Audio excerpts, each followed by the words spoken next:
자, 이제 102페이지에 발전 행성론. 자, 요 접근 방법 우리가 앞에서 그 발전 기능서를 학습했을 거예요. 그 기능설 자체를 등장시킨 그 어프로치라고 생각하시면 됩니다. 자, 그래서 일단은 뭐 발전 행성에서는 뭐 출제 논점은 크진 않습니다. 구분 문제에서 뭐 자주 거론되지는 않고 약 20년 동안 문제가 한 2문항 정도. 그러니까 자주 나오는 파트는 아니다 그 편이에요. 근데 이제 발전 행정에서 이제 하여간 이제 행정이 발전을 담당하는 게 발전 행정이 되기 때문에 발전의 의미를 알면은 전체 내용에 약 여러분들 70% 이상은 가져간다 해도 과언이 아닙니다. 이렇게 두시고, 자, 그럼 우리가 앞서 학습한 내용이 뭔가 그걸 잠깐 좀 교재를 토대로 정리하겠는데 103페이지 맨 위에 보자. 자, 발전 행정의 개념은 나온 거 보자. 배운 내용이에요. 국가 발전 목표를 달성하기에 그다음 나온 거 보자. 정책을 결정하고 이를 구체화한다. 구체화란 말은 집행한다 그 말입니다. 그 다음에 그 밑에 기획을 수립한다 그런 말 나오죠. 이거 우리가 앞에서 배운 거 아니야. 정책 결정 집행 기획을 담당하는 것 발전 기능설 기억납니까? 자, 근데 이런 발전 행정론 자체는 자, 기타 하나 유의할 게 서구의 학자가 연구한 거예요. 서구의 학자가 개발도상국의 행정현상 자체를 규명하기 위해서 연구한 게 바로 발전 행정이야. 그러니까 개독의 학자가 연구한 것이 아니라 서구의 학자가 연구했기 때문에 이건 당연히 서구적인 편견이 내재가 돼 있다 안 돼 있다. 내재가 돼 있다. 그리고 나중에 또 비판을 받아. 자, 또 하나. 요 발전 행정 자체는 지금 얘기한 신생국이나 개발도상 국가를 대상으로 한 행정현상의 주요 접근 방법이다 보니까 신생국가는 입법부, 행정부, 사법부 3부 가운데 행정이 강력한 힘을 가져 안 가져? 그렇죠. 그래서 이거는 행정이 주도가 된, 행정부가 주도가 된 국가 발전을 강조한 접근이에요. 그러면 행정부가 강력한 힘을 가졌다 하는 것은 상권 분립에 있어서 권력 균형이야, 불균형이야? 불균형. 그래서 이게 행정부가 강력한 힘을 갖고 위가 돼서 접근하는 것을 불균형적 접근이라고 얘기합니다. 그래서 우리가 발전 행정론을 균형적 접근이라는 말을 쓰면 틀려요, 여러분들. 불균형이고. 그 다음에 또 하나, 여러분 이제 50년대에 등장한 비교 행정론을 계승한 접근이라고 얘기하는데 이게 무슨 말이냐? 우리가 앞에 이제 비교 행정론 얘기할 때 리그스 기억나요, 안 나요? 그 리그스를 중심으로 이 비교 행정을 연구한 학자들이 발전 행정론을 만들어내. 그러니까 우리가 이제 비교 행정론은 국가와 국가를 비교 분석 검토해서 공통된 법칙의 발견을 강조한 거 아니야. 공통된 법칙, 일반적인 법칙, 보편적인 법칙. 요게 우리가 얘기하는 이제 과학적인 방법에서 파악하고 있는 가설의 설정, 검증, 결론 도출, 그 결론과 똑같은 게야. 그래서 우리가 만든 비교 행정론은 이렇게 과학성은 뛰어나다 그랬어요.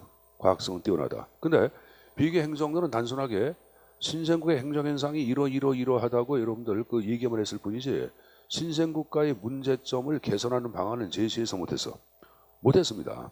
못해가지고 이 발전 행정론은 비교 행정론은 계승해서나 자 우리가 만든 비교 행정론은 이게 없다. 과학성은 뛰어나지만 처방성이 결여되어 있다.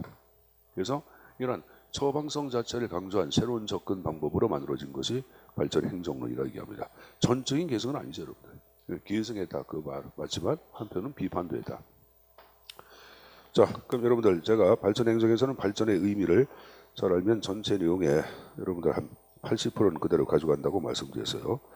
자, 하단에 발전의 개념 자체에서 보겠는데 자, 영어에서 발전은 다양한 형태의 개념이 존재합니다. 뭐 체인지도 있고 그로스도 있고 여러 가지가 있어요. 여기서 파악한 발전은 체인지나 그로스를 의미하는 것이 아니라 디벨로프먼트가 발전이라고 언급을 하죠.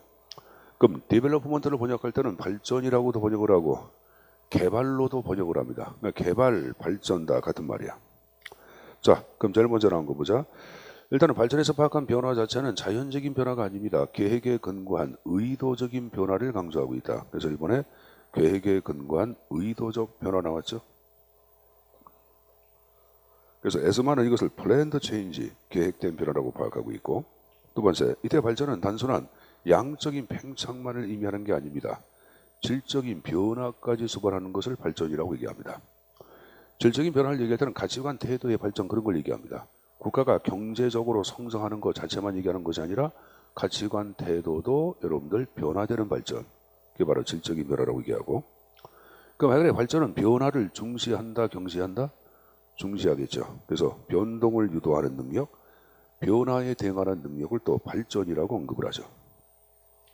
그럼 변동을 유도하고 변동에 대응하는 주체는 누굴까? 인간이죠.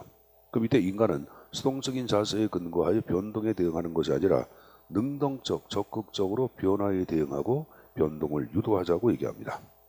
그러나 능동적 인간을 소위 우리는 Y 이론적 인간이라고 얘기하는 거예요. 그런 인간 우리는 발전인이라고 언급하기도 합니다. 자, 그럼 이러한 인간들은 현실에 안주하는 가치관이 아니라 그랬죠. 세신적이고 미래지향적 가치관을 강조하고 그러한 가치관을 갖고 있는 관료제를 세신적 관료제라고 얘기하는 거야. 세신적 관료제를 강조한다. 또 발전은 미래의 바람직한 상태를 설정하고 그걸로 가는 것이 발전이라 할 수 있지. 그 미래의 바람직한 상태로 가는 것을 우리가 가치지향성이라고 배워서 안 배워서? 배웠죠. 이 가치지향성을 규범성이라고 얘기하는 거고, 그 미래의 바람직한 상태를 보통 목표라고 얘기합니다. 그럼 당연히 목표 달성을 중시할까 경시할까? 중시하겠죠. 이 목표 달성들 우리는 효과성이라고 표현하고 있는 거예요. 또 발전하기 위해서는 현실의 장애물을 해결해야 다녀야 돼. 현실의 장애물, 문제를 해결하는 것을 뭐라 그래요? 처방성이라고 얘기하죠. 그래서 처방성을 강조하는 것 발전이라고 할 수가 있습니다. 또 발전은 발전과 유사한 개념이 굉장히 많아요. 외울 필요 없습니다. 뭐 진화, 근대화, 공업화, 서구화, 뭐 개혁, 쇄신하고도 유사하고, 또 발전은 학자에 따라서 다양한 형태로 개념을 정의해. 거기 이제 9번에 리그스, 헌팅턴, 화이 나왔고, 다시 동그라미 1번 봐봐. 1번에 에스만, 그 다음에 또래 3번에 아이젠스타트 해가지고 발전에 대한 개념 자체는 여러 가지 형태로 개념을 정의하네. 하죠. 그래서 우리가 발전 행성론 자체를 비판할 때 얘기하는 게 개념 자체가 지나치게 다의성을 지니고 있다고 또 비판하기도 하거든. 한 장 넘겨서 105페이지 펴보자. 자, 105페이지 쌍가루 2번에 비판 나온 거 보시면은 6번에 발전 개념의 다의성이란 말이 나와야 안 나와요? 나오죠. 그렇게 비판받기도 하는 것 발전 행정론이라고 할 수가 있습니다. 자, 하여간에 이걸 담당하는 것이 바로 행정이다. 이 바로 발전 행정이에요. 그럼 몇 페이지 특징 나온 거 보자. 자, 그럼 1번에 행정의 과학성보다는 뭘 강조한다? 처방성. 항상 행정학은 검에 양날이 있다고 얘기했죠. 한쪽을 강조하면 한쪽은 경시한다 그랬지. 그래서 과학성 옆에 있는 날이 바로 뭐다? 처방성. 그럼 여기 보세요. 아까 비교 행정론은 뭘 강조해? 과학성을 강조했으니까 뭐는 경시한 게야? 처방성 강조한 거고. 발전 행정론은 거꾸로 처방성 강조했으니까 뭘 또 경시한 게야? 과학성을 경시한 거예요. 항상 검의 양날이라고 말씀드렸습니다. 자, 이번에 효과성 강조합니다. 목표 달성도. 그리고 세 번째, 미래지향적이고 세신적인 공무원의 상을 중시한다는다. 중시하는 것 발전 행정이고. 4번에 세신적 관료제 강조하죠. 5번 행정을 위로한, 아까 여러분들 행정이 주도가 된 국가 발전 강조날이지. 우리가 앞에서 발전 기능서는 정치행정 1이야 2야. 정치행정 1. 정책 결정을 하니까 정치행정 1이지 뭐야. 입법 활동이 바로 정치가 하는 거예요. 이걸 이제 행정이 하기 때문에 정치행정 세 1원론. 자, 6번에 50년대에 형성된 비교 행정론 개성에서나 한편으로 비판했다. 뭐가 없다고? 저방성 없다고 비판하고 만들어진 거 발전 행정론이고, 7번은 행정을 위로한, 아까 얘기한 이게 바로 불균형적 접근을 얘기합니다. 사회 체제는 별거 아니에요. 전체 사회 체제의 발전을 강조한다 그런 말인데, 행정을 위로한 전체 사회 체제의 발전을 강조한 접근이다 그런 말이에요. 여러분들 말을 길게 썼을 뿐입니다. 자, 그렇게만 내용 좀 정리해서 가져가시고, 자, 발전 행정은 제가 물어보자. 균형적 접근이라 했어요? 불균형적 접근이라 했어요? 한 석을 넘겨보세요. 그래서 쌍가루 2번에 사회 체제론적인 접근이란 말이 나와. 그 밑에 균형과 불균형 나왔지? 그럼 반가루 2번에 불균형적 접근에다가 별표. 발전 행정론은 사회 체제론적인 접근 방법 가운데 불균형적 접근을 대표한다. 이렇게만 정리해서 가져가시면 됩니다. 여러분들. 알았습니까? 뭐 그 정도 가져가시면 굉장히 많이 가져간 거예요. 자, 그럼 이제 비판이 있겠죠. 자, 비판 1번 나온 거 보자. 그러니까 행정이 주도가 된 국가 발전은 행정이 지나친 비리화를 가져간 가져가. 가져오겠죠, 여러분들. 가란에 투입 기능 무시란 말이 나오죠. 자, 투입 기능 무시를 얘기할 때는 발전 행정론은 개발도상 국가는 빠른 시일 내에 경제 발전하자 근대화 이것만 강조했지. 국민의 요구 이런 것들은 상대적으로 경시해서 있어요. 그렇죠? 당분간 허리띠 좀 졸라매고 우리 국가 발전을 위해서 헌신하자 이렇게 얘기한 거 아니야. 그럼 국민의 요구, 시민의 바람 이런 것들은 좀 경시했지. 그래서 가로 안에 투입기는 경시란 말이 나온 거예요. 그리고 당면 목표의 달성, 근대화, 경제성장 이러한 뭘 강조했다? 산술 기능에 지나치게 치중했다 그 표현입니다. 아까 서구의 학자가 연구했기 때문에 서구적인 편견이 내재가 되어 있다 그랬죠? 무조건 여러분들 경제성장 발전만을 강조했지 부의 공평한 배분, 민주성 등등은 경시해서 안 했어. 그렇죠? 그래서 민주성이나 형평성 문제 도외시 과학성 경시했다 안 했다? 했다고 얘기했고 뭐 5번 읽어보시고 6번에 발전 개념의 다양성 얘기했지? 헐시몬의 터널 효과를 얘기할 때는 거기다 적어놓자. 빈부격차 현상을 얘기합니다. 빈부격차 심화 현상을 헐시몬의 터널 효과라고 얘기하는 거야. 그 밑에 내용이 나와 한번 읽어보세요 여러분들. 알았습니까? 빈부격차의 심화에 따른 사회적인 불만, 갈등 이런 것들이 지금 헐시몬의 터널 효과라고 얘기하는데 심화 노트에 나와 있으니까 한번 읽어보세요. 중요한 건 아닙니다. 출제 나온 적은 한 번도 없다. 그래서 학자들이 쓰는 용어이기 때문에 한 번 정도 알고 가는 게 좀 안전하겠죠. 자 이제 넘겨서 106페이지 제 7절에 신행정론에 관한 내용을 정리하겠습니다. 자 이건 출제 민출의 형태가 A급에서 B급. 이게 사실 여러분 접근 방법 가운데 가장 많이 나왔던 거죠. 하여간에 신행정론이야. 근데 최근 문제가 좀 여러분들 격감했어요. 격감에서도 B급이야. 그래서 여러분들 보통 매년 뭐 국가직, 지방직, 뭐 여러분들 뭐 군무원 통틀어 가지고 한 문제 정도로 보통 나와. 그러니까 이제 여러분들 뭐 출제가 뭐 안 나오는 건 아니고 많이 나오는 거지. 그래서 B급 정도 되기 때문에 내용은 좀 정확하게 정리해서 본인 것으로 만들어 가셔야 합니다. 자, 그럼 시인행정론 자체가 무엇인가? 그 내용이 나오고 있는데 여러분 시인행정론을 이해하기 위해서는 그 쌍가루 2번에 시대적 배경을 대표하는 것들 세 가지가 쭉 나오고 있을 거예요. 그 세 가지 형태를 좀 숙지해서 내용 좀 가져가실 필요가 있습니다. 자, 국제주의 반성 나왔고 두 번째 격동회장 나왔고 세 번째 존슨 정부의 위대한 사회 건설의 표명 이 세 가지 용어로 나눠서 얘기하는데 자, 일단은 국제주의 반성은 이제 50년대, 60년대 등장한 여러분들 행정학의 이론들을 국제주의라 그래요. 그러니까 50년대, 60년대에 만들어진 비교 행정론과 발전 행정론은 미국의 학자가 개발도상국가의 행정 현상을 연구한 거 아니야. 그치? 근데 이제 70년대 들어와서 미국의 40대 소장 박사들은 이런 얘기합니다. 야, 우리가 미국 내부에서 발생하는 생생한 문제는 너무 우리가 좀 경시했고 외국의 행정현상 규명에만 너무 치중했다. 이제 그렇게 하지 말고 미국 내부에서 발생하는 현실적이고 생생한 문제를 해결할 수 있는 새로운 우리가 행정학이 되어야 한다 하는 필요성 때에 만들어진 것 신행정론 이렇게 얘기하는 거야. 그럼 당시 미국 내부의 상황을 뭐라 그러냐?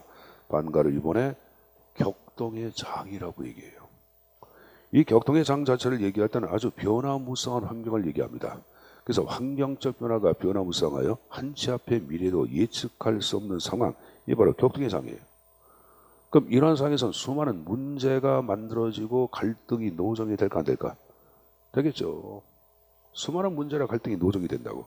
자, 그럼 당신이 격동의 장 자체를 대표하는 것들은 뭐가 있냐면은 자 106페이지 날개에 보시면은 하단에 격동의 장 해가지고 정치, 경제, 사회 세 가지 유형으로 나눠놓고 있지. 날개 보자. 자, 일단은 정치적인 측면 자체를 얘기할 때는 세계 최강인 미국이 작은 나라 월맹하고의 싸움에서 미국이 져서 안 졌어. 미국이 졌어요, 여러분들. 사실 월남전 자체의 미국의 파병 자체를 얘기할 때는 국제적으로 도덕성이라든가 윤리성 자체가 전혀 없는 싸움이었어요. 베트남 자체는 여러분들 뭐 오랫동안 프랑스의 식민지의 지배를 받잖아. 그래서 이제 호치민이라는 사람을 중심으로 해방 운동 자체, 독립 운동을 전개해. 우리나라 이제 김구랑 비슷한 게 호치민이야. 근데 이걸 여러분들 프랑스가 나가는데 미국이 들어와서 여러분들 그걸 여러분들 뭐 그거를 제지하는 거야. 명문을 하나밖에 없어. 공산주의자라고 여러분 낙일 찍고 대포 같다, 탱크 같다, 폭격한다고. 근데 여러분 미국이 졌어. 근데 미국이 진 게 왜 졌을까? 미국은 여러분들 월남전 자체를 약 1년 반이나 2년 정도 끄는데 2년 정도 하면서 뭐 했는지 알아요? 재래식 병기 자체 필요 없는 무기 있잖아. 무기를 어디다 갖다 버릴 때가 있어야 돼 없어야 돼? 근데 버리는데 이왕이면 돈 좀 받고 버리면 좋아 안 좋아? 좋은 거예요, 여러분들. 그래서 여러분들 그 뭐 연합국들한테 여러분들 전쟁 배전 정전 분담금을 매긴 게 이렇게. 어? 뭐 한국은 돈 없으니까 가서 여러분들 그 총 쏘면서 우리가 좀 받은 건 있겠지만 돈 많은 돈에 돈 다 받은 거예요. 그냥 국제적으로 여러분들 어떠한 도덕적 이슈가 없었고 그냥 자연스럽게 빠져나온 거예요. 그러니까 당시 미국 내부에서는 그 월남전 그 전쟁에 대해서 여러분들 반대하는 그 반전 운동 자체가 미국 전체에 거세게 등장합니다. 거세게. 그래서 소용돌이 회장이 만들어진 거예요. 두 번째로 한 것, 워터게이트. 이 워터게이트는 뉴욕에 있는 호텔 이름이 워터게이트야. 근데 이 11층에 민주당 선거대책본부가 있었고 청소부가 청소하다가 이상한 장치를 발견해. 그 장치가 뭐냐? 도청 장치야. 근데 그 배우의 인물을 추적하다 보니까 맨 뒤에 인물 나온 게 당시에 대통령이면서 공화당 후보로 나선 닉슨의 지심이 밝혀져. 미국 전체에 엄청난 충격을 줍니다. 그래서 닉슨이 이것 때문에 대통령직을 사임을 해. 그리고 이때부터 등장한 것은 여러분들 행정 부패, 어? 공직 윤리 문제, 부패 문제, 철학 문제. 이건 이런 공무원들 자체가 여러분들 국민을 위한다고는 진정한 뭐가 없다? 행정 철학이라든가 행정 윤리가 없었기 때문이다. 그래가지고 이때부터 공무원이 가져야 할 진정한 행정 윤리, 행정 철학이 새로운 행정학의 여러분 장르로 부상해.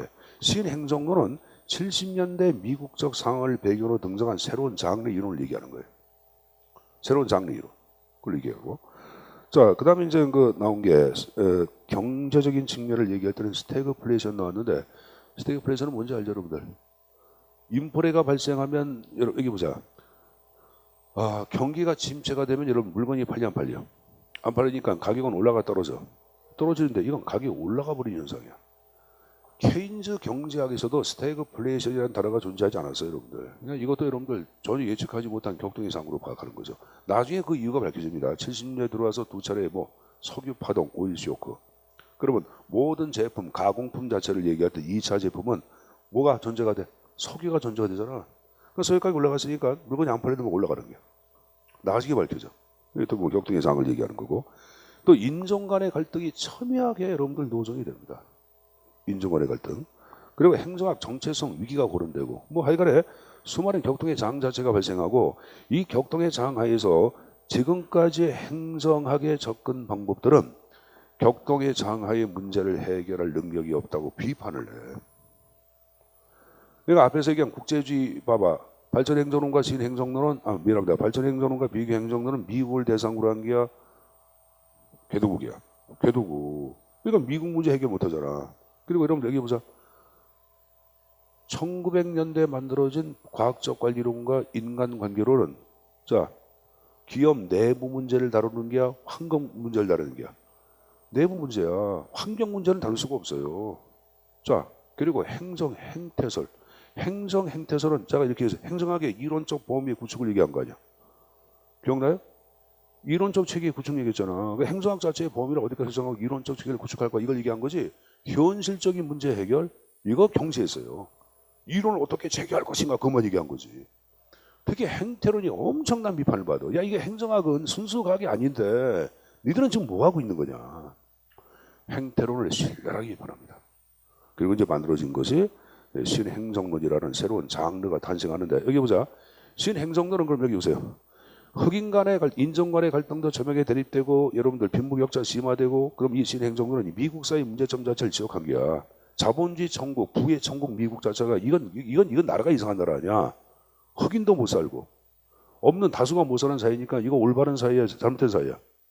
잘못된 사회. 한국적 상황을 생각하면 돼. 이거 잘못된 거다. 이거 뒤집어 엎어야 뒤집어 엎어야 한다. 그럼 뒤집어 엎기 위해서는 여기 보자. 기존의 구조가 몽땅 다 깨져야 돼, 안 깨져야 돼? 깨져야 돼. 기존의 이런 구조 갖고는 이거 없애버려 봐. 이 구조 없애버리고 이렇게 만들고 뭐 이렇게 만들고 이렇게 만들어야지 기득권 자체의 세력이 없어지는 거지. 그래서 기존의 이 관료제라는 조직마저도 부정해버려요. 그리고 여러분 이거 보자. 약자를 위한 거, 흑인이라든가 아니면 경제적 약자 자체를 위한 어떠한 여러분들 그 새로운 접근 방법이 필요하잖아. 필요하죠. 그래서 이때 말하는 현상학이란 접근 방법이 새로운 장르로 등장합니다. 그리고 수많은 문제를 해결하기 위해 이때부터 정책학 연구가 활성화돼. 이 정책학도 신행정론이야.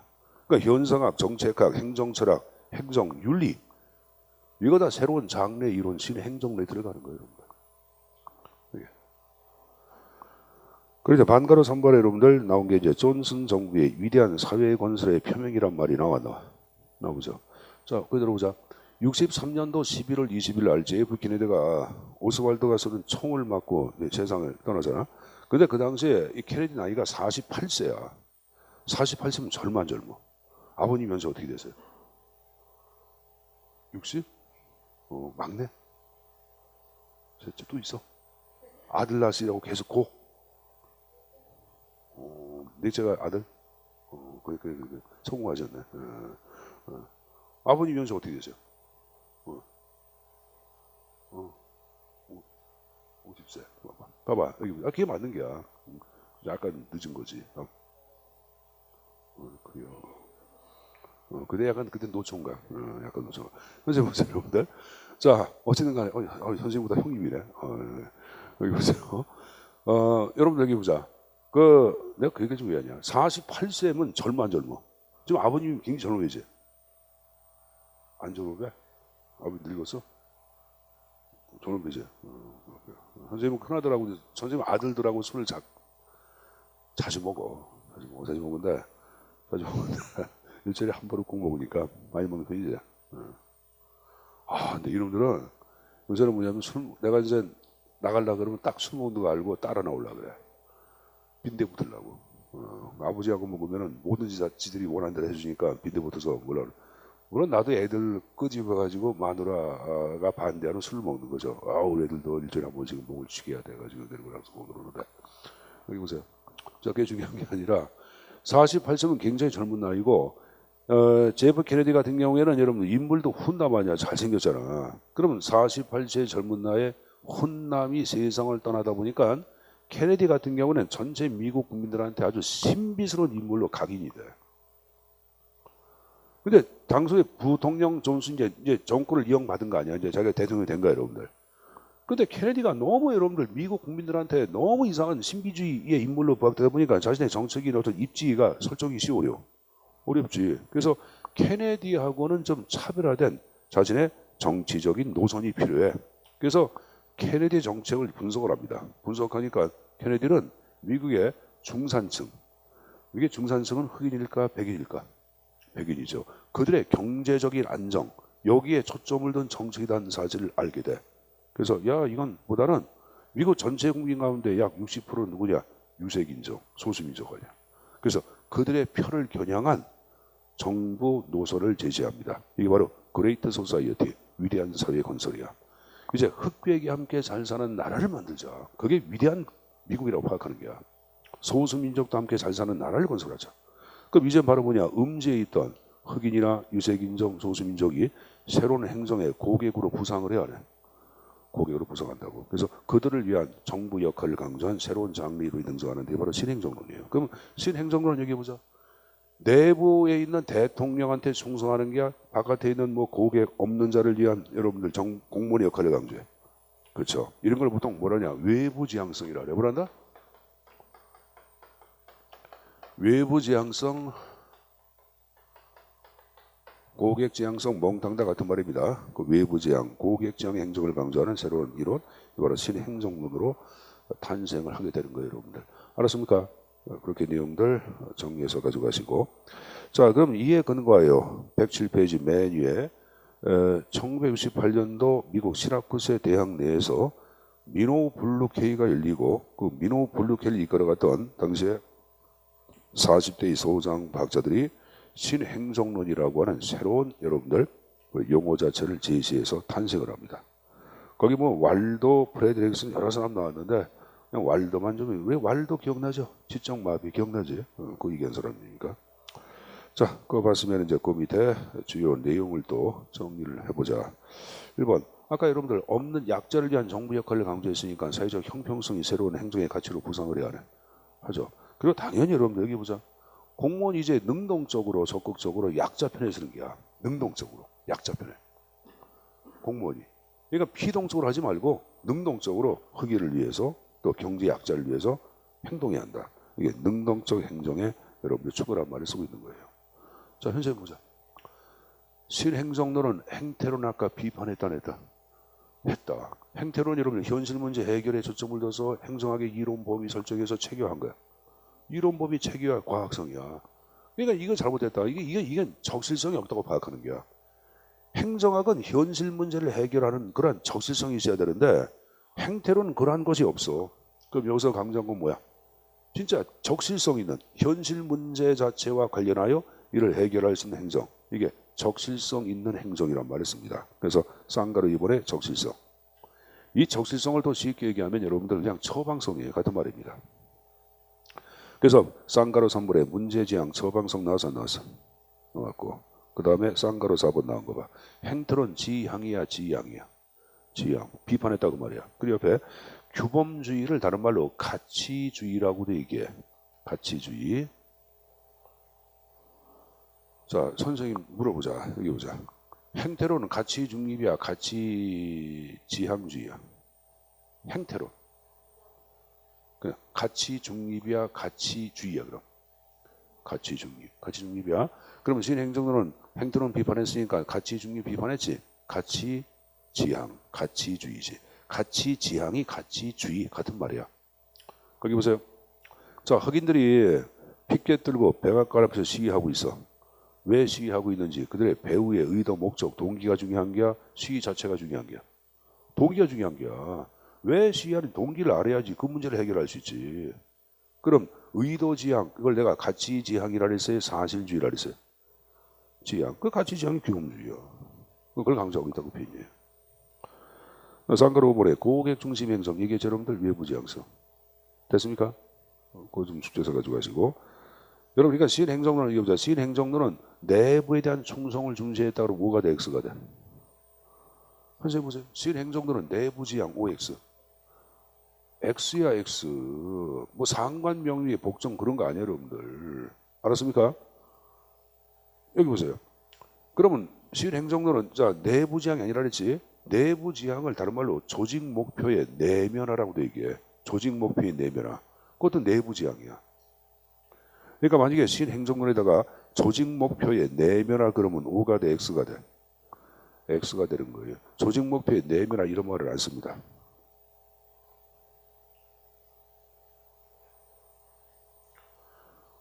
여러분들 내년도 엄청 많이 뽑는다. 어휴, 좋겠다. 후년도도 엄청 많이 뽑고. 이번에는 발만 담그면 들어갈 것 같아. 진짜 그래요. 응? 응? 하반기? 하반기 날짜가 나온 것 같은데 거의 뭐 며칠로 찍힌 것 같은데. 하반기 한 번 더 보는 쪽으로 좀 찍힌 걸 알고 있거든. 근데 이제 일단은 여기 보자. 일단은 상반기 끝나고 생각해봐. 상반기 뽑는 이런 식으로 생각하고 결정해야지. 그러니까 하반기 막 고집하지 마. 이놈들아 공부할 때마다 하반기를 고집을 해. 내년도 여러분 상반기에 들어가야지. 세상은 어떻게 바뀔지 몰라. 문재인 정부의 여러분들 이 지금 얘기한 공무원 증권 정책 자체가 어떤 벽에 부딪히면은 그 다음에 인력 못 뽑아. 나는 지금 가장 큰 걱정이 뭐냐면은 인건비 부담 자체가 야당 얘기하는 게 사실 맞거든. 한국당 얘기하고 맞아. 공당 얘기 맞는 거고. 근데 이 자체가 이제 봉합되는 것이 후년까지는 간다고 봐야 되는데, 근데 이제 내 생각은 뭐냐면은 후년까지 가는데 경찰과 소방공 많이 뽑지. 이거 내가 볼 때는 많이 못 뽑아. 내년까지 뽑고 난 다음에 뽑을 수가 없을 거예요. 왜 그런지 알아요? 나는 그렇게 생각하는 게 너무 많어. 너무 많기 때문에 자체 조직에서 반대. 내부에서. 그리고 그 인력 자체 기구를 계속 만들어 가야 되는데 지구대 계속 만들어 가야 되는데 쉬운 게 아니에요, 여러분들.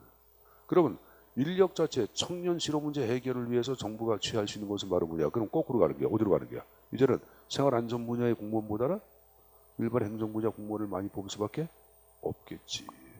그럼 뭐란 거야? 나 그래서 내는 내년도, 후년도 엄청 많이 뽑는다고 생각하는 거야. 내 생각이 맞을 거야. 내 생각이 틀린 적 없어. 거의 예측이 맞으니까. 문재인 정부 정권 내내 많이 뽑는다는 것은 여러분들 그런 생각은 버려야 돼. 그러니까 내년도에 진짜 많이 뽑고 후년도에 많이 뽑으니까 나는 가급적 내년도 시험에서 여러분들이 좀 빨리 해서 나갔으면 좋겠어. 늘 지겹지 않아 공무원 시험 준비하는 거? 이거 얼마나 힘들어요, 여러분들. 이 행정학 강의를 여기 보자. 이렇게 수험장에서 공부하는 것이 아니라 개별적으로 공부할 땐 재미일 수도 있어. 여러분들이. 그대로 여러분들 이렇게 외울 필요도 없잖아. 그거 재밌네. 이렇게 하면서 너희들 쳐서 쳐다보고 하면 좋은데 이건 지금 그게 아니잖아. 이거 외워야 돼. 씨발 이렇게 외울 게 많아. 이렇게 안 해, 지금. 왜 이렇게 할 거야? 뭐야, 님이랄 뭐 얘기하는 거야. 이렇게 나오잖아요. 내가 봐도 욕 나오는데. 내가 봐도. 야, 내가 이렇게 이걸 이들한테 얘기하면서 애들이 이걸 이해할까? 손수 입에서 욕 나와. 또 욕하고 싶은데 찍는 걸 까먹었어요. 여기 보세요. 카메라 찍는 걸 까먹어서. 하여간에 여러분들, 그러니까 기회가 올 때는 무조건 기회를 잡아가야 되기 때문에 내년도에는 그냥 발만 난 건 합격이야. 그렇다고 여러분 공부 안 하는 얘기 아니라 열심히 하자는 얘기 여러분들. 그러니까 지금 전국적으로 오프라인에서 공부하는 애들이 많지가 않아. 지금 애들 공부 어떻게 하는지 알아요? 인터넷 딱 펴놓고 3배 속도를 2배 3배 속도로 막 돌려. 그렇게 애들 현망문제 알거든. 그러니까 이를 독해. 그리고 문제 풀어. 그리고 이제 애들 이제 내일 모레 시험 봐봐. 시험 보는 거야. 그 합격이야 불합격이야? 100% 불합격이야. 그렇게 하는 애들은. 그리고 어떡하냐? 100점 만점면 70점 정도 나올 수 있을 거야. 혼자 한 2, 3개월 하니까 70점 나왔어? 그럼 될 것 같아? 안 될 것 같아? 될 것 같지? 그럼 어떻게 해? 혼자 해? 안 해? 혼자 하는 거예요. 혼자. 그럼 떨어져. 여러분들은 이제 어디 와 있어요? 지금 여러분들 이거 지금 듣는 사람 있어서 미안한데 인천 행정고시 하고 오세요. 여기 오세요, 여러분들. 여기 오세요. 그러니까 이제 내가 인터넷 뜬 사람들이 인터넷 거기서 말해준 사람 된 거고, 그러니까 오프라인 자체에서 있는 사람들이 그만큼 많은 기회를 가지고 간 거기 때문에 좀 여러분들이 좀 힘들어도 좀 참고하라고 제가 말씀드리는 겁니다. 알았죠? 근데 고생 많이 할 필요 없잖아. 옛날엔 이 고생을 한 1년 반 이렇게 한다 그러면 지금 그렇게 할 필요 없잖아. 지금은 많이 뽑아주니까 2배에서 3배야. 2배수에서 3배수 공석 뽑아주는데도 진짜 이건 뭐. 현수이 그래서 큰아들 설득을 하고 있어. 다시 공무원 시험 준비하는 게 어떻게 하냐. 싫대요, 걔는 벌써 술 한잔 먹고 어머니 저 공무원 싫어요. 고리 타오라고 그래. 네가 고리 타오라는데 막 그러니까 안 한대. 쟤는 안 한대. 쟤는 안 맞는데. 의자에 앉아 있는 게 싫은 게 아니라.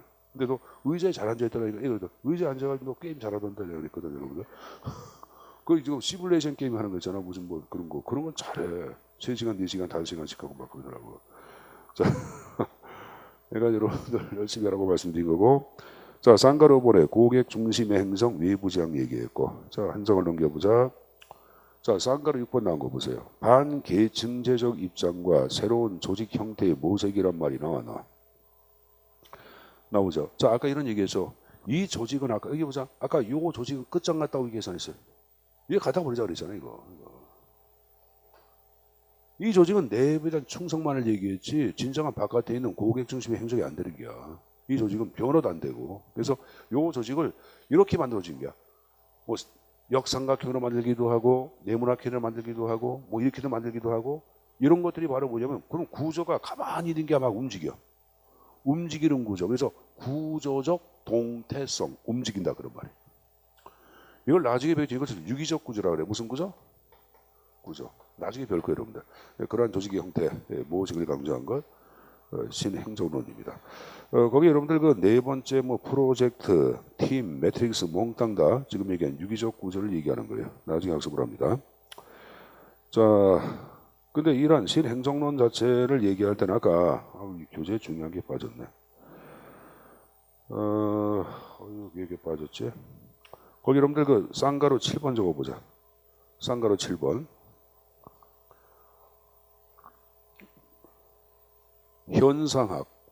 현상학, 콤마, 후기 행태주의, 콤마, 비판 이론, 콤마, 정책학, 콤마, 행정윤리, 행정철학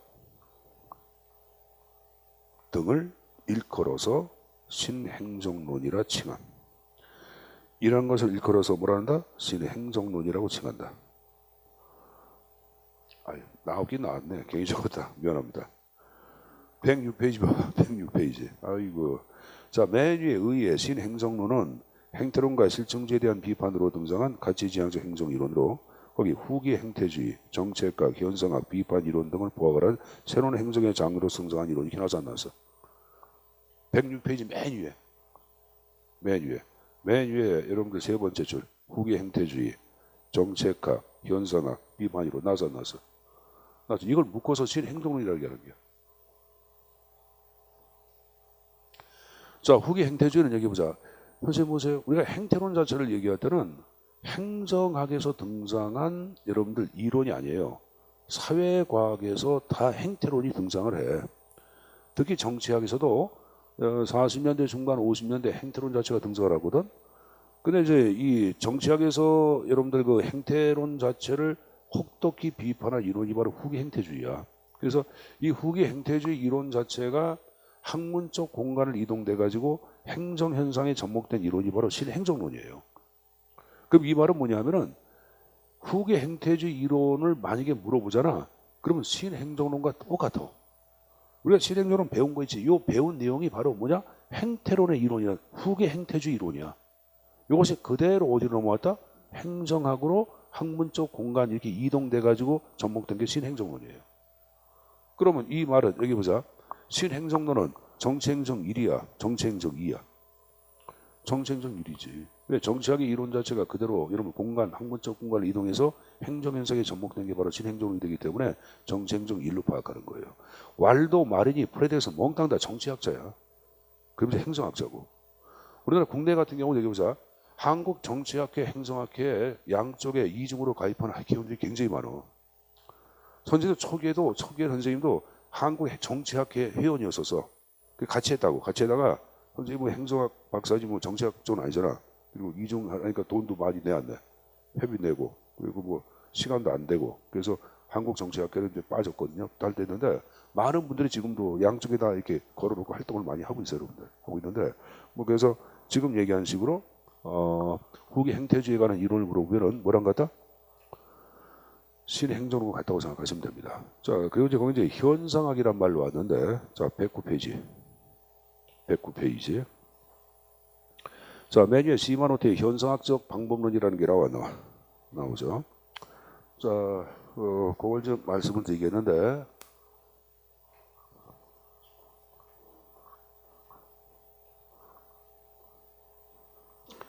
여기 보세요, 여러분들. 사회학에서는 여러분 사회를 공부하시는 분들 사회 시간에 우리 윤 선생님한테 학습할 때 사회현상의 연구 방법을 얘기할 때는 양적인 연구가 있고 질적인 연구가 있습니다 이렇게 얘기하실 거야. 요 양적 연구를 전문적인 용어로 실증적 연구라 그래. 질적인 연구 자체를 이것을 해석학적 접근이라고 얘기하고, 그럼 우리가 파악하고 있는 행정학도 사회과학이다 보니까 이러한 행정현상의 접근 방법 가운데 실증적 연구를 대표하는 게 있어요. 이게 바로 이런 행태론이야. 사회현상의 실증, 행정현상의 실증 강조한 거 아니야. 어떻게 설문을 만들어서 나눠주고 회수해서 조사, 통계, 처리한 거 아니야. 근데 하단에 이 해석학적 접근을 얘기할 때는 상단에 실증적 연구 자체를 철저히 비판해. 야, 사회현상은 자연현상처럼 증명할 수 있는 것이 아니라고 파악해. 그럼 사회현상은 어떻게 이해를 해야 되냐?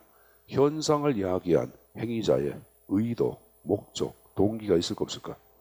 그 배우의 의도, 목적, 동기를 해석함으로써 현상의 본질을 파악할 수 있다. 이게 바로 현상학이에요. 이게 해석학이에요. 해석학의 출발은 막스 베버의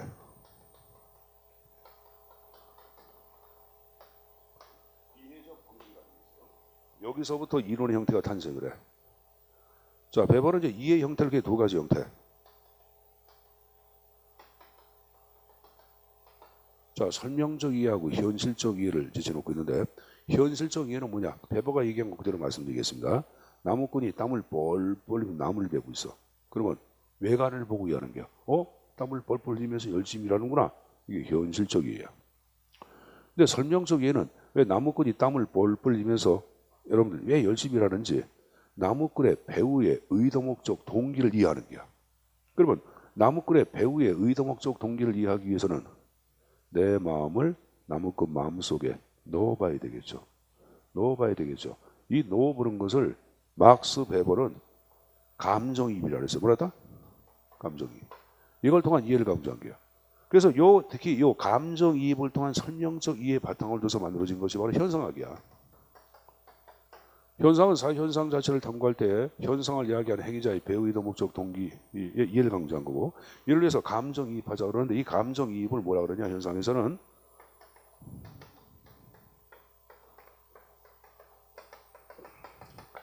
인터 서브젝티버티라 그래. 자, 이걸 번역할 때 그대로 사이간자 서브젝티버티 뭐야? 간주관성. 이렇게 번역하기도 하고 상호주관성 이렇게 번역하기도 해. 타일의 마음속에 내 마음을 넣어보는 걸 얘기해. 그러니까 타일의 마음속에 내 마음을 넣어봄으로써 타일의 입장이 되어보는 일을 얘기해. 자, 여러분 교재보세요. 109페이지 맨 위에 현상은. 자, 해석학적 사유이론으로서 철학자 헛셀, 수치에서 본격적으로 연구. 현상학이란 사회 현상이 자연현상처럼 인간과 관계없는 개체로서가 아니라 사회 현상인 인간의 의식, 생각, 언어, 관념을 통하여 밑줄 현상의 배우의 의도, 목적, 동기에 강조한 것. 자, 의식, 생각, 관념, 언어 무슨 말입니까? 여기 보자. 현상에서는 그럼 보자. 자, 아까 이런 얘기했어요. 흑인들이 피켓 들고 시위하고 있다. 그러면 그 마음을 이해한다 하겠다는 어떤 의식이 있어야 돼, 없어야 돼? 있어야 되겠지. 그럼 흑인의 마음을 이해한다는 것은, 흑인의 마음속에 내가 들어간다는 것은 흑인과 뭘 해야 돼? 대화를 하는 거예요. 대화. 그렇죠? 명상을 토대로 내 혼이 나가가지고 이렇게 들어가는 게 아니잖아요, 여러분들. 대화를 해야죠. 대화. 대화는 뭐 갖고 해?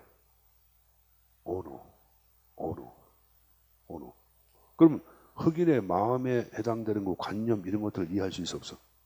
있지. 그게 그거야. 의식, 생각, 언어, 관념을 통하여. 됐어요? 자, 주요 내용에 첫 번째 나온 게 상호주관성 나왔죠? 자, 그리고 여러분들 니은물에 물상화 문제란 말이 나왔는데 이 물상화를 물화라고도 표현하기도 합니다. 자, 여기 좀 보자. 물상화가 뭔가 그것도 말씀을 드려야 되겠네. 자, 물상화 물화의 개념을 제철이게 한 사람은 여러분들 잘 알고 있는 과학적 사회주의의 확립자 칼 막스예요, 여러분들. 공산주의의 시조. 칼 막스의 생애는 1848년도 그 엥겔스라는 사람과 함께 공산당 선언 자체를 발표합니다. 코민테른이라고 들어봤어요? 코민테른 자체에 여러분들 제 1기 회장을 지낸 게 막스야. 그게 하여간 이제 여기서 이제 공산당 선언 자체를 발표하는데 선언을 발표한 이후 48년 분기점으로 2절을 전기 막스, 청년 막스주의 그러고 이후를 여러분들 장년 마르크스주의라고 얘기하는 거야. 이 장년 마르크스주의 대표인 저서가 바로 여러분들 잘 알고 있는 자본론 들어봤죠? 자본주의 사회 자체를 여러분들 비판하고 엄격히 호거합니다. 지금 자본주의 똑같이 호거합니다. 대단해요, 여러분들. 1800년대 중반에 영국의 실상 자체를 여러분들 고발한 건데 대한민국하고 똑같아. 대한민국하고.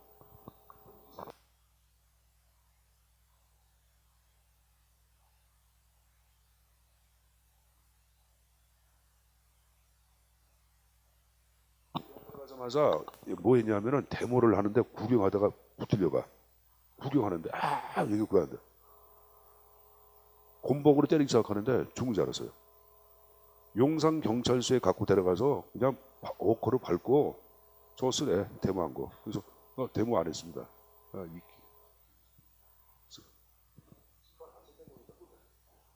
이 새끼 깡다고 있네 또 때려.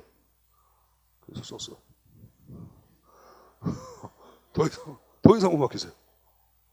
병이 되는 것 같아. 그래서 데모는 다시는 안 하겠습니다. 학교로 와서 학생처장이 불러.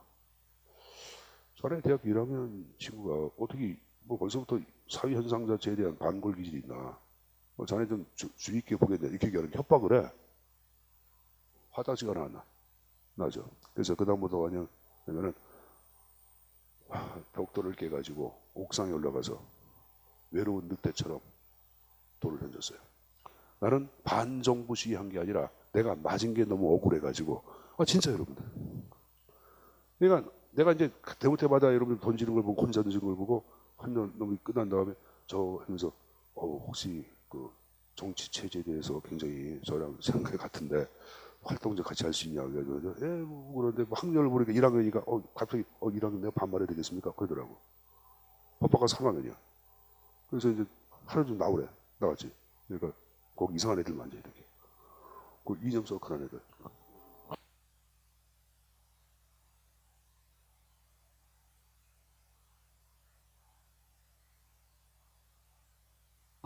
그래서 그때 선생님이 발을 들여놓게 된 거예요. 그런데 선생님은 다시 얘기했지만은 군사정권 타도 하려고 생각한 건 아니다. 너무 아파가지고 화딱지게 나가지고. 생각이 화 안 나요, 여러분들? 얼마나 화가 나. 선생님 성격은 여러분들 꼭 그 맞은 것만큼 배로 갚아줘야 한다는 그 나는 사명감을 갖고 있는 사람이에요. 항상 그랬어요, 선생님은. 고등학교 1학년 때 여러분들 수원에서 깡패를 열몇 놈한테 얻어맞았어. 그냥 막 그냥 이유 없이. 그러니까 학교 애들이 이제 다 받았어. 한 놈 한 놈 다 죽여버렸어요. 그 다음은 선생님이 뭐냐면은 걔네들이 못 건드렸어요. 쟤는 근성이 이상한 새끼다. 그리고 죽일 때도 그냥 이거라는 게 아니야. 그렇게 해야 돼요, 여러분들. 그렇게 해야 돼요. 그래야지 다 못한 여러분들 다 지난 거다. 여기 보세요. 여기 보세요. 지금은 안 그럽니다. 지금은 이제 선량한 시민으로 살아가고 있고 맞으면 맞은 대로 살아가고 있습니다. 자, 그런 거고 뭐 얘기다 말하냐? 이거 얘기다 말았구나. 근데 요 막스의 사상에 전기 막스주의 사상을 대표하는 게 소회론이라는 책이 있어요. 소회론. 칼 막스는 이제 엥겔스는 당시에 여러분들 우리나라 현대 자동차 같은 대부호, 대재벌의 재벌 2세야. 셋째 아들. 그래서 이 셋째 아들 자체가 직접 운영했던 방직 공장에 취업을 해, 막스가. 그리고 방직 공장에서 처절하게 일하는 노동자의 삶 자체를 보고 만든 책이 소외론이라는 책을 만들어냅니다. 근데 소외론에서 인간 자체는 세 가지 형태로부터 소외가 된다고 파악해. 제일 먼저 여러분들 노동, 두 번째 상품, 세 번째 인간. 인간이 신성한 노동을 투입한 이유는 왜? 노동자 삶을 위해서 노동을 투입한 거 아니야. 이게 리카르도가 파악한 노동 가치설이야. 여러분 사회 시간에 노동 가치설 배우나? 안 배워요?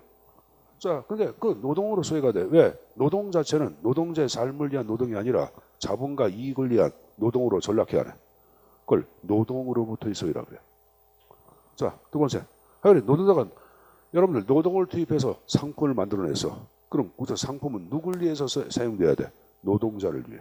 근데 이것도 마찬가지야. 자본과 이익을 위한 도구로 전락해야 하네. 하죠. 그리고 이게 상품으로부터의 소유라 그래, 여러분들. 여기서 만들어낸 게 물상화, 물하의 개념을 만들어내. 이 물상화, 물하를 얘기할 때는 다른 걸 얘기하는 것이 아니라 인간이 있고 상품이 있어. 물어보자. 인간을 위해서 상품이 존재하는 게야? 상품을 위해서 인간이 존재하는 게야? 인간을 위해 상품이 존재하는 거지. 인간을 위해서. 그건 다 알 거 아니에요, 여러분들. 인간을 위해서 상품이 존재하는 거야. 근데 지금 얘기한 물상화, 물화 현상은 바로 뭐냐면 거꾸로 상품을 위한 도구로 인간이 전락한 거. 이게 물화야. 이게 목적이고 이게 수단인데 상품이 목적이 되고 인간이 뭐가 돼?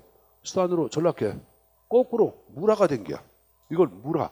근데 물화는 여기다 하나 더 플러스 인간이 상품으로 전락한 것을 인간들이 인식하지 못하는 걸 얘기해. 전혀 인식하지 못해. 이걸 마르쿠제 같은 거 이걸 1차원적 사회인간이라고 했거든. 자, 이거 보자. 인간, 관료제. 말하면 인간을 위해서 관료제라는 조직이 탄생한 게 아닌 게 한 거지. 근데 거꾸로 관료제를 구성하고 있는 부품으로서 인간이 전락해야 하네.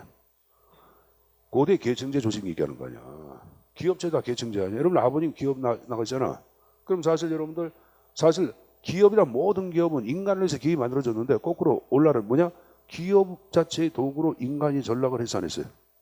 했죠. 근데 아버지가 그걸 인식을 못해. 못하죠. 그게 바로 물상화, 물화 현상을 얘기하는 거예요. 물상화, 물화 현상. 거기 보세요, 여러분들. 물상화 문제.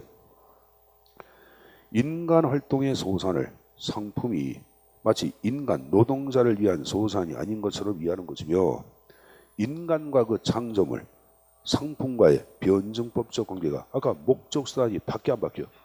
정반으로 바뀌었잖아. 그 변증법적 관계가 의식 속에서 상실된 상태. 그걸 모르는 거야. 인간이 내가 수단으로 전락된 것을 전혀 인식하지 못하는 상태. 이 바로 물상화 현상을 얘기하는 거예요.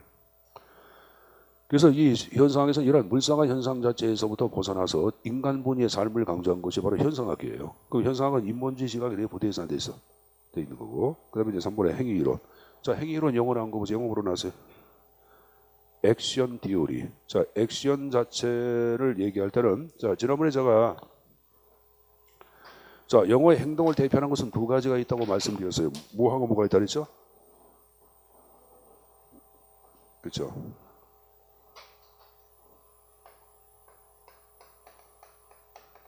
이것하고 비헤이버가 있다고 얘기해서 안 했어요. 했죠? 영어 뭐라 했어요? 가치지향. 아래 거는 가치중립. 그래서 여기 영희를 만나기 위해 달려가는 다해. 그러면 영희를 만나기 위해 1번, 달려가는 다해 2번. 그러면 다해 행동을 얘기할 때 달려가는 것은 바로 뭐다? 비헤이버. 근데 다해가 달려가든 날아가든 그게 중요한 것이 누굴 만나기 위해? 영희를 만나기 위해 이걸 강조한 것을 액션. 액션은 그 배우의 의도, 목적, 동기를 중시한 게 안 한 게. 한 거지. 여기서 발견한 액션이란 말은 인간의 모든 행위는 목적이 있고 의도가 있다 한 걸 강조한 거예요. 그래서 할머는 행위이론은 인간 행위가 밑줄 한 목적이 있고 의도가 있다고 파악하는 거예요, 여러분들. 그래서 액션 이론을 강조한 게 현상학입니다. 자, 그거 봤으면 여러분들 박스에 현상학과 행태론 비교한 게 나와. 그래서 이것도 가끔 나오기 때문에 내용을 가져갈 필요가 있습니다. 자, 현상학 자체를 얘기할 땐 여러분들 거기 주관적, 내면적. 아까 여러분들 현상학은 배우의 의도, 목적, 동기를 중시하네.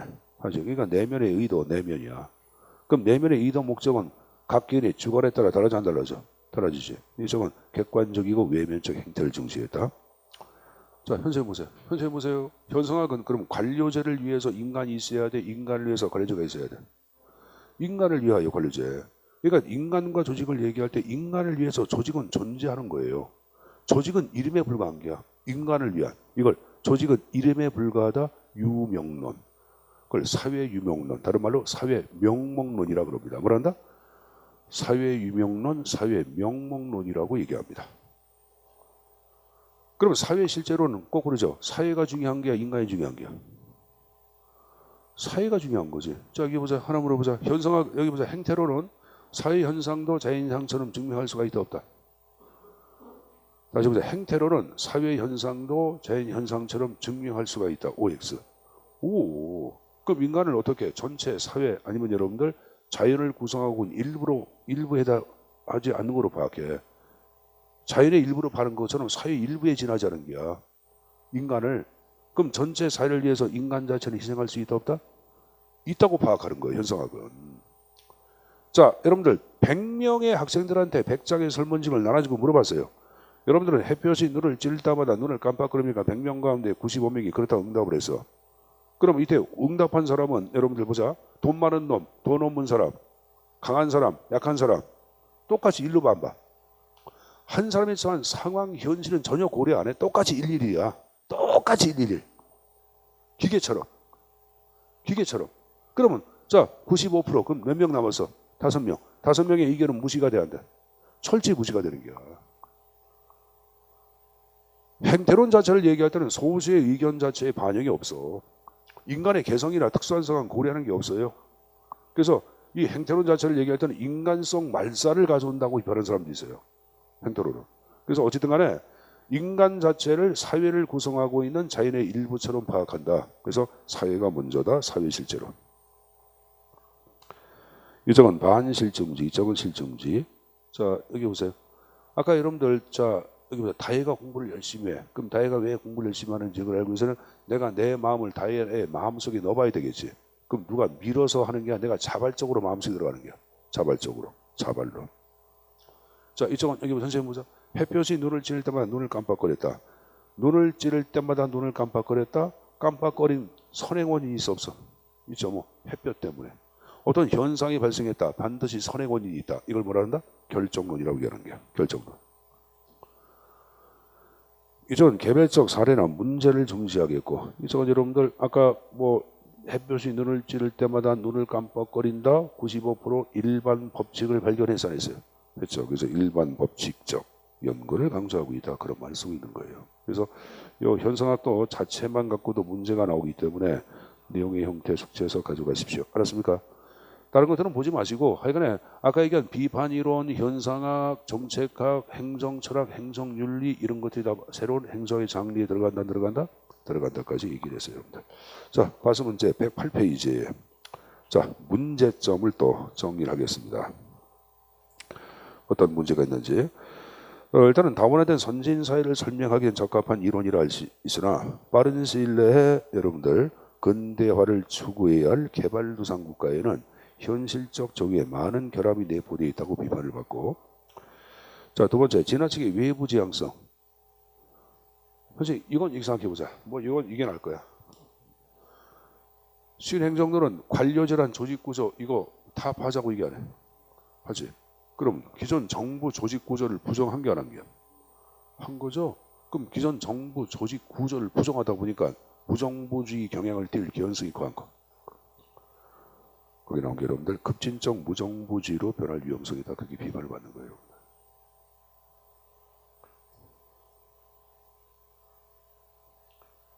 여러분 이거 보자.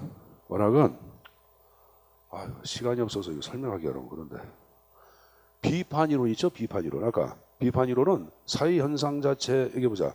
사회 현상 자체를 얘기하면서 이 국가 권력 자체가 아주 잔인한 괴물이라고 비판을 해요, 여러분들. 그러니까 이 국가 권력 자체는 권력 자체에 근거하여 국민한테 권리를 부여하고 의무를 부과한다고 파악해. 그리고 그러한 권리라 의무의 부과, 특히 그러한 의무의 부과 자체는 인간의 인권과 자유를 억압하고 말살하고 있다고 파악해. 근데 그렇게 권력 관계에 근거하여 의무를 부과하는 이유는 뭐냐? 소수의 권력자들이 그들의 이익을 계속 유지하기 위하여 권력 관계에 근거하여 개인한테 의무를 부과하고 또 권리를 제약한다고 얘기하거든. 자, 무슨 말인가 보자. 도로교통법이 있어요. 예, 도로. 이제 빨간불에는 차가 멈춰. 자, 횡단보도. 빨간불에는 건너가면 돼, 안 돼? 안 되죠. 이게 빨간불이야. 근데 이게 고장났어. 예를 들어서 차가 한 대도 안 다녀. 30분 서 있었어. 근데 앞에 카메라가 있어. 그럼 건너가야 되는데 건너가 못 건너가. 카메라가 감시 카메라 있다고 생각해보자. 건너가 못 건너가. 못 건너가. 건너가야 할 생각인데 근데 이것은 도로 법규를 만들어가지고 건너가겠다는 우리의 본능과 자유의지를 억압해야 하는 거예요. 그러니까 모든 여러분들 국가 권력 자체는 소수의 권력자의 이익을 위하여 법규를 만들어내고 법규에 근거하여 개인의 이익과 개인의 자유를 억압하고 있다. 그러면 그러한 여러분들 자유나 그런 각종 법규 자체가 인간의 자유를 억압하고 있다는 것을 간파하는 이성, 그 이성을 비판적 이성이라고 그래. 그럼 이런 비판적 이성 자체를 토대로 인간의 진정한 해방이 필요하잖아. 필요하죠. 진정한 해방은 별거 아니야. 뭐 법규를 만들어낸 뭐를 까부시면 돼. 국가를 까부셔야 돼. 국가가 이 별개냐 이게. 나를 위해서 국가가 존재하던데 이 님이랄 오늘날 국가를 위해서 나보고 희생을 감히 안 해. 남학생들 봐봐. 군대 가기 싫어 가고 싶어. 님을 열심히 요리하는데 계속 결혼하고 싶고 결혼하고 싶은데 군대 가라 그래. 개새끼 가야 돼. 안 갈 수가 없어요. 울며 그 여자가 도망가. 도망가요. 중간에 탈영해. 영창가. 잘 생각해보세요. 국가가 뭐길래 나의 권리와 나의 의무를 여러분 억압하고 제약을 해. 그래서 국가를 부정한다고. 왜? 나를 위해서 국가를 만드는데 꼭 국가가 건방지게 나한테 희생을 강요하잖아. 안 그래요? 여러분 세금 내 안 내? 못 빠지게 여러분들 한 달 동안 열심히 냈는데 세금 내라 그래. 국가가. 왜 내? 내야 할 이유가 뭐야? 지구상에 대한민국이 사라진다고 뭐가 잘못됩니까? 생각해봐. 대한민국이 미국이 되면 좋을 것 같아? 안 좋을 것 같아? 여러분 미국 사람이야. 세계 최강의 미국. 좋아 안 좋아? 웃기는 거예요. 잘 생각해 보세요. 자세하게 보세요. 지금 왜 공부를 해? 국가란 놈들이 여러분들 무슨 시험제도 만들어가지고 사람 뽑는 거예요. 니비를. 공무원 돼가지고 행정학 거예요? 예? 공무원 돼가지고 영어 할 거예요? 하잖아. 공부. 왜? 여러분이 권리와 본능, 자유의지를 억압하고 있잖아. 누가? 국가가. 그래서 비판이론은 궁극적으로 국가를 까부시고 무정부주의 만들자는 게 비판이론의 원학은. 그러니까 당연히 여러분 신행정론은 그런 비판이론도 신행정론의 장르에 들어가기 때문에 무정부주의 입장을 띄어야 돼요. 띄죠. 그래서 무정부제란 말을 쓰는 거예요. 원학은. 거기 뭐 말이 뭐 외부제향성 의미를 이거 말을 붙여놓은 거예요. 자, 그 다음에 3번에 형평성을 강조하고 있으나 형평성에 대한 명확한 기준이 없다고 비판을 받아요.